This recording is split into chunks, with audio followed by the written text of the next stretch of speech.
Hello, everyone. And welcome to the 2024 Movie Awards.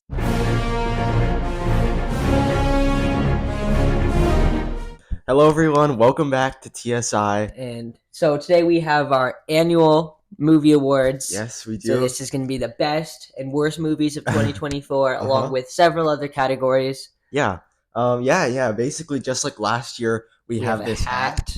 Different all the categories on these different slips here. Yes. So yeah, and we will pull one at random. Yeah. Remember, no one movie can win multiple awards. So we have a different one for everything. So right. Yeah. Yeah. Let's just get started with it. Yeah. Let's get into it. Let's go. Do you want to do the honors? Yes, I will pick the first one, and the first one is the best comic book movie. Okay.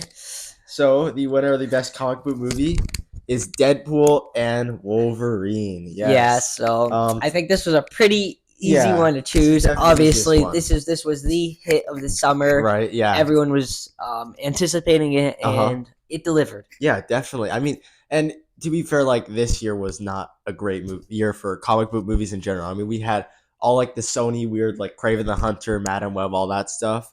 And then this was the only MCU film for the whole year. But yeah, it definitely was amazing, super funny. And Hugh Jackman and Ryan Reynolds did excellent job with their characters. Yeah, I agree. And like, just kind of like in the past, we've kind of been like ragging on how like the MCU is falling apart. It doesn't have original ideas. Exactly. And I think that Deadpool and Wolverine kind of turned that around, in my opinion. Yeah, it showed us that Marvel could still make good movies. So. Right, exactly. Yeah, it definitely makes me more excited for what next year has to come. Yeah, yes. With all the new MCU movies. So yeah, we'll get to the next one now. All right, now let's do the second category. Yes, and this will be Dylan's turn now. It is best actor. Oh wow, okay, yeah, best actor. So for this one, we have two. My pick was Ryan Reynolds, and David's pick was Paul Mescal, who plays the main character in Gladiator 2. Yes, so, Ryan Reynolds plays Deadpool in Deadpool and Wolverine, which we just talked about. Yes. Yeah. So, do you want to start? Yeah, sure. Yeah. So, yeah, Gladiator 2, like probably the most recent film that I watched like in theaters as of right now. But yeah, I think Paul Mescal just does an excellent job. I think he had, I think a big, I guess, like I don't know. It was a tough task, definitely, to like recreate what Maximus did in the original Gladiator so many years ago, because Russell Crowe just did an excellent job as that character. But I think Paul Mescal really was able to kind of be similar to Maximus, but also create his own new character. Yeah. And yeah, he was just really awesome. Really, I think embodied like kind of what the original message was trying to say. And yeah, he was just awesome with his fighting scenes too. All the deaths that he went through with his wife and then his mom, his reactions felt very real. And yeah, he was just really great with the role. So yeah. Yeah. So I mean, Deadpool is always a fantastic character. Yeah, definitely. Always funny.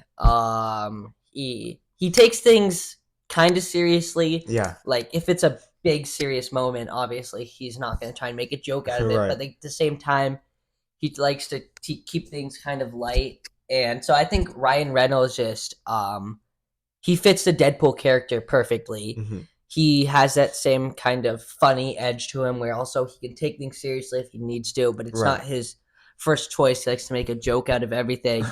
And like I said, this movie kind of, in my opinion, saved the MCU. Mm-hmm. And so I think Ryan Reynolds did a fantastic job with that. Yeah, absolutely. Yeah. Awesome. Cool. Next category now. All right. Now we'll do the next category. Yes. This time I'll pick it. So let's see here. And drum roll. Best animated film or animated movie. So let's see what we have. So here. This one we just have one, and it is Inside Out 2. Yes. I'll start with this one. This is like a huge movie over the summer. It hit, I think, $1 billion or something like that. Yeah. But yeah, I actually did not see it until it came out on Disney Plus like a few months ago, and it really it was such an amazing film. I didn't think they'd be able to step it up after the first one because I really love the first one, but they did like honestly potentially even better job. And I just think the emotions, especially anxiety, felt like you could like imagine that going on inside your head, and they did a really good job. Yeah. I guess portraying all these emotions and how it would actually be like as like a teenager with all like you're having these new emotions and all these Yeah, I agree experiences. 100%. Yeah, It's nice how to have like an animated and kid friendly movie that at right, the same time is sort of explaining something like this. right, exactly. And because I think like this movie is geared towards children who are maybe entering like these years, like Right, teenage years and things. And it's like I just think that they did like a really good job portraying like anxiety, and right. then of course all the other original emotions. Yeah, definitely. I definitely agree. And yeah, it makes me excited for like what they could do with future sequels and like have Riley age up and like go through different emotions, different experiences. Yeah, So yeah, awesome, cool. Next category now. Okay, now on to our fourth category. Dylan will pick and this time. we have funniest movie, Funniest movie. and again we have one, and it is Despicable Me 4. So yeah, yes, if you guys watched our last year's video for 2023 awards, we had Super Mario Bros. Movie. What's funny is that both of these are Illumination films. Elimination Films. So yeah, Yeah, so I yeah, mean, Despicable Me 4. It was just like a fun right, summertime. Yeah, just funny minions. yeah. Obviously, I don't really know what much else you could say about it. Yeah, exactly. I think Illumination is known for creating these kind of like turn your brain off, just funny to Yeah, watch movies. And yeah, I mean, this definitely isn't my favorite of the Despicable Me franchise, but it's still very fun to watch. I think it's very fun, like whether you're with family and friends, definitely over the summer. Just like lots of like goofy things happen. The minions are always super fun. So yeah, I think this is a pretty easy pick for us. Yeah. And now let's do our fifth fifth category. category. So Yeah. yeah, So do you want to choose this one? yes.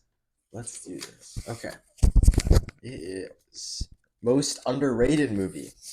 We have for most underrated. Oh, sorry. We have two for this one. The first one, which is mine, is The Fall Guy, and for Dylan, And mine is Carry On. yeah. Okay. So I'll start with The Fall Guy. This was like right before summer. I think like in May. It had Ryan Gosling in it, who just came off of Barbie last year. And yeah, I just think this was a like just another really fun action movie. There's a lot of different pieces I loved about it because I really like the behind the scenes of like movie and filmmaking, and that this movie incorporated that. It also incorporated like showing stuntmen as like their main characters. Really good acting, really nice action, also really funny. Just a great balance of a lot of things, and great actors in it too. But yeah, I think it's underrated because this film actually underperformed at the box office. I'm pretty sure it lost money, and also no, I didn't really hear anyone talk about it, and so I feel like it's a lot better than like the feedback it got and things like that. So yeah. Yeah. So mine, I chose Carry On, and I don't know exactly when this movie came out. I Mhm. just know that I saw it a couple weeks ago. Just appeared on Netflix. It's just like why not? Right. Yeah. Um, and honestly, I didn't know what to expect at the beginning. But it blew my expectations away. Mhm. I think it was nice how it kind of showed like the holiday traveling experience where like everything's Oh chaotic, yeah. and we watched this right leading up to the holidays, and then also like the plot of obviously if you don't know the plot of the movie is there's this guy who's trying to get an explosive onto a plane, Mhm. and it's actually interesting because kind of a subplot of the movie is that he's basically a private contractor, and by setting off this explosive, he's gonna bring millions of dollars into like the private defense industry. Uh huh. So like that's kind of like it's not like you're not really thinking about it, but like in the back of your head, like there's another bigger plot to this. Right. Right. And Yeah. then of course it's also kind of like realistic that like anything can happen when you're flying. Right. Obviously TSA does their best to try to protect us, but Mhm. some things might slip through. That's true. Yeah. Yeah. So I actually started this film like last night. I only got through the first 30 minutes because I started kind of late, but this definitely makes me very excited to continue it. Hopefully, finish it soon. So yeah. Yeah. And now we're And on the next category, and this one will yes, do a little pick. so most surprising. Most surprising. So Okay. for this one, we have two. Mine is Red One, Uh huh. and David's is Another Netflix movie, which is called Hitman. So yeah, yeah. Yeah, so I can start with this one. So yeah, like over the summer, I was just kind of watching like a movie every single day, basically. A bunch of like new ones, and so Hitman was one of those films that was just on Netflix. I kind of saw like a few good things like on Rotten Tomatoes, like it had a pretty high score, and Glenn Powell, I really like him as an actor. So he's the main character. So I decided why not. But I went to it with like pretty low expectations, and it ended up being like super good. I think just like the Fall Guy, it was a great mix of like action and like funny, good acting, just lots of like awesome stuff in there. And Glenn Powell, I feel like is kind of similar to Ryan Gosling in their roles, at least right now. So that was, I think, another reason I really like this film is because it kind of mirrors the Fall Guy almost in a way. But yeah, it was really great, and it's based off a true story too, which is really cool. But I like how they kind of took their own turn with it at the end as well. Really cool twist in it. So yeah.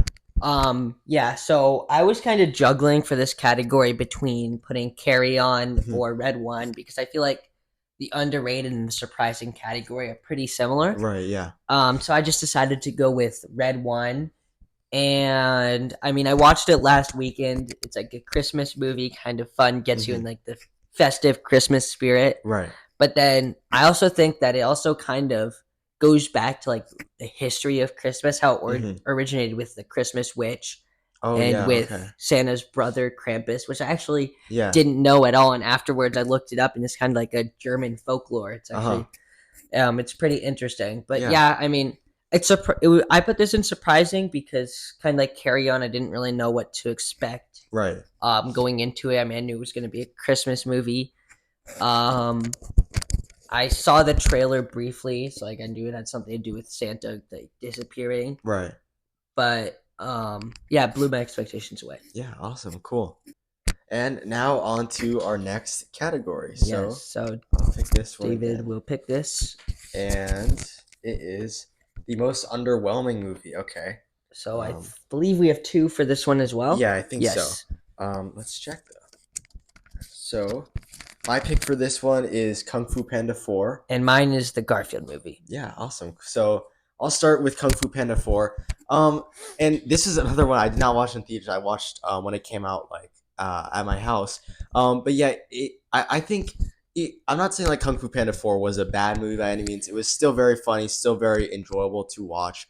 But I think compared to that original trilogy of Kung Fu Panda films, there was definitely a big drop off.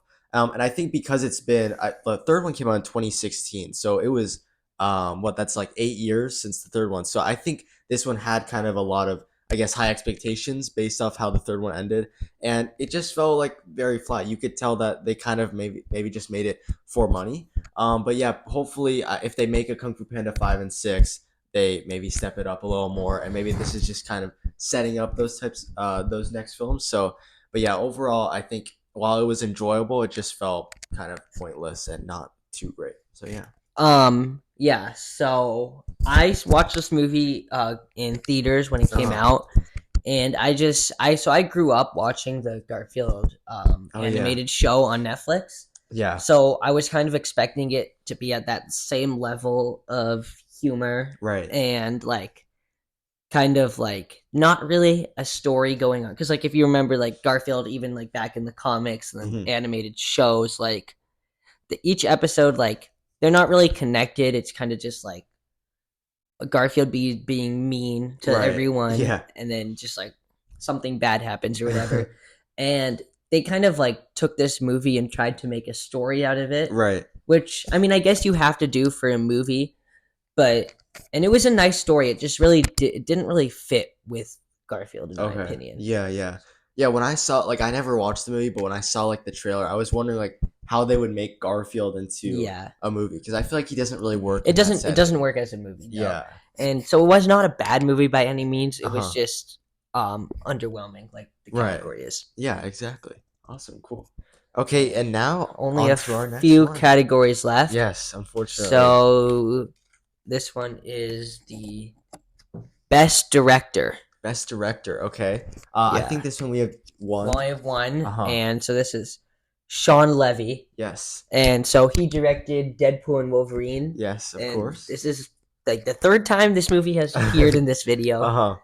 Um, But yeah, I mean, I think based on what we said about Deadpool and Wolverine before, I think Sean Levy definitely deserves this. I know yes, Deadpool and Wolverine fantastic movie. isn't like the most like critically acclaimed and something like an Oppenheimer of last year, but I feel like Deadpool and Wolverine was definitely the biggest film of the year, I would say potentially. And yeah, it's just I think it's a perfect mix of fun, emotion, action. You know, yeah, great superheroes, great acting.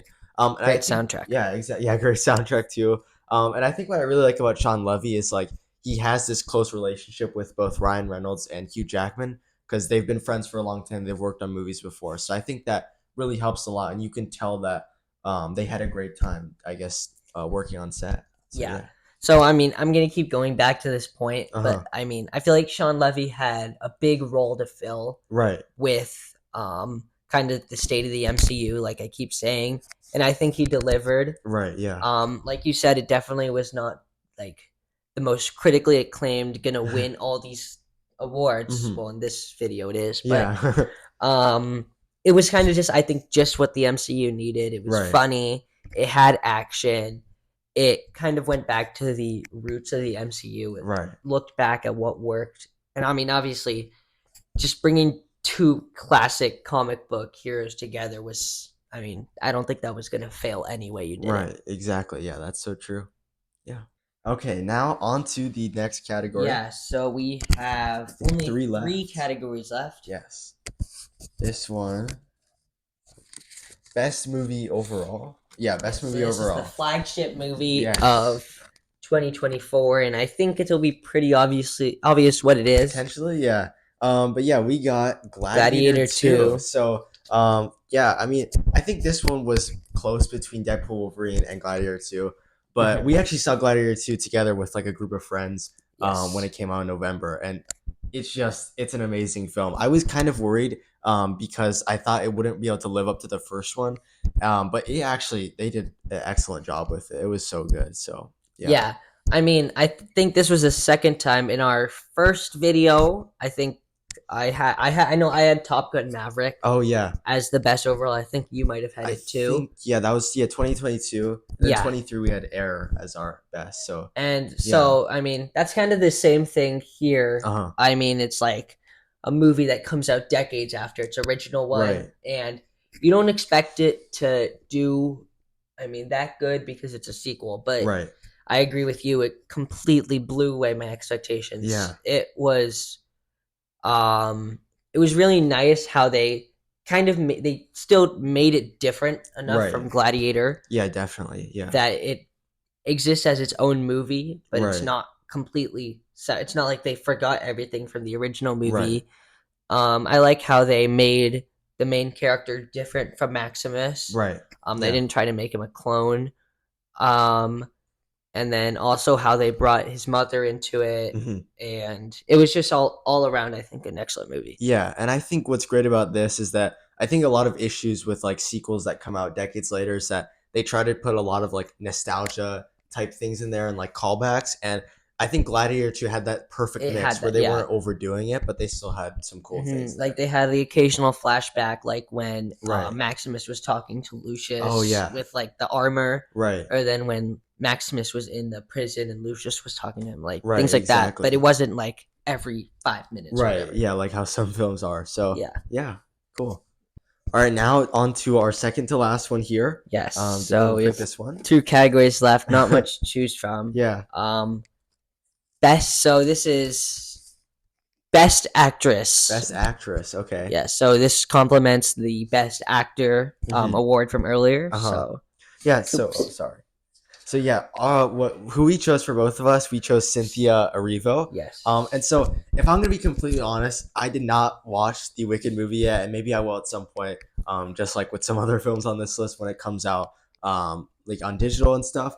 But I think just based on what I've seen in like reviews and like clips I've seen, and even like just her singing voice alone, and how big the Wicked movie has been for so many people this year. Yeah, I think she definitely just deserves this position because you can tell Yes. she put in a lot of work into this role. And yeah, I think the singing is huge. I mean, her voice was just great. Phenomenal. Yeah. Yeah. So yeah, definitely deserves it. And maybe I'll watch it before Wicked Part 2 comes out next year. So Yeah. yeah. So, I mean, I agree with everything you said. I Hmm. haven't seen this movie either yet, Yeah. but I mean, I've seen like bits and pieces, obviously the trailer, and I Right. agree with everything you say. I think Right. she did an amazing job. Wicked's kind of like a classic-ish character, Yeah. and so I think she did a good job keeping it sort of to the roots of the original character, Right. but then not kind of like, but then creating her own personal version of it, if Right. that makes sense. Exactly. Yeah. Definitely. I definitely agree. Yeah. And now for our Our last last one. category of Yeah. 2024, Easy to pick and here. easy to pick. There's only one name Yes. left, and this is The worst unfortunately the movie. worst category. Wow. Yeah. Yes, like This David one, said, this one might the be worst movie, an easy one to that you guys might predict, but it is Madam Madam Web. Web. Yeah. Um, Whatever Sony was trying to do with their villain weird universe, it did not work. Yeah, So yeah, this movie, I remember at the start because it came out in February, so all like the like award shows for 2023 were kind of coming out then. So there was a lot that made fun of Madam Web too. Definitely tons of memes about this movie. And yeah, I'm gonna be honest, I did not see this movie either, but like I think I I've kind heard of enough know about it. Yeah, I exactly. mean, Yeah, it's just like Sony trying to yeah, replicate what other studios are doing and exactly. then Yeah, failing at it. right. And yeah, I mean, I think from what I've heard, like you, I haven't seen it Uh yet. huh. I don't know if I will. Yeah, I don't think. Yeah, I don't know if it's worth my time, yeah, definitely a waste of but time. yeah, I Yeah, mean, I not think much else I could say about it. Just do better, exactly. Yeah, Sony. I've always wondered why Sony doesn't just have Spider-Man in the because like they can do that. They have the rights to Spider-Man, but for whatever reason they want to do this stuff. And yeah, I think so. Craven the Hunter came out like a few weeks ago, and I think that movie it like ended this universe or something. I think they're done with this Yeah, whole I hope villains so. universe. For the So sake of movie yeah, watchers worldwide. yeah, exactly. So no more memes, but maybe they'll do something else after this. So we'll We'll see. see. Yeah. But yeah, thank you guys so much for watching our 2024 movie awards. We always love making this video every year. So Yes. we're excited for And 2025 to see looking what forward to it. comes. Yeah, lots of great movies. So yeah, thank you Thank guys. you. Happy New Yeah, Year. happy New Merry Year. Christmas. Yeah, happy holidays. Yeah. Here's to a great start for 2025. Yeah, exactly. Hope we can make lots of awesome videos. So yeah, thank you guys. Thank you. Bye.